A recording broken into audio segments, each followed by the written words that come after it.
दशकों तक बीजेपी का हिस्सा रहे पूर्व केंद्रीय मंत्री यशवंत सिन्हा शनिवार को तृणमूल कांग्रेस में शामिल हो गए।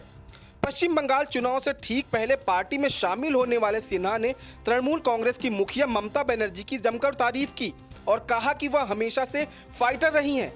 यही नहीं, कंधार विमान अपहरण कांड का जिक्र करते हुए सिन्हा ने कहा कि उस वक्त ममता बनर्जी ने यात्रियों को बचाने के लिए खुद को आतंकियों के सामने पेश करने की बात कही थी।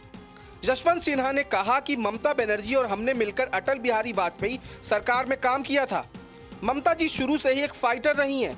सिन्हा ने कहा कि आज मैं आपको बताना चाहता हूं कि जब इंडियन एयरलाइंस के हवाई जहाज को अपहरण कर लिया गया था और आतंकी उसे कंधार ले गए थे, तब कैबिनेट की मीटिंग हो रही थी और इस दौरान ममता बनर्जी ने कहा था कि मैं खुद बंधक बनकर आतंकियों के सामने जाऊंगी। बस यही शर्त होगी कि आतंकी यात्रियों को छोड़ दें। वह देश के लिए हर कुर्बानी देने के लिए तैयार थी।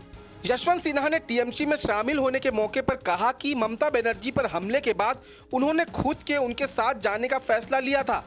अटल बिहारी वाजपेयी सरकार में यशवंत सिन्हा वित्त मंत्री और विदेश मंत्री रहे थे। यशवंत सिन्हा बीजेपी के दिग्गज नेताओं में से एक रहे थे, लेकिन 2018 में उन्होंने मौजूदा नेतृत्व से मतभेदों के चलते पार्टी छोड़ दी थी। 2014 के बाद से वह अक्सर पीएम नरेंद्र मोदी और बीजेपी की नीतियों की आलोचना करते दिखते थे। टीएमसी में शामिल होने के बाद यशवंत सिन्हा ने कहा कि देश अजीब परिस्थिति से गुजर रहा है। हमारे मूल और सिद्धांत खतरे में हैं।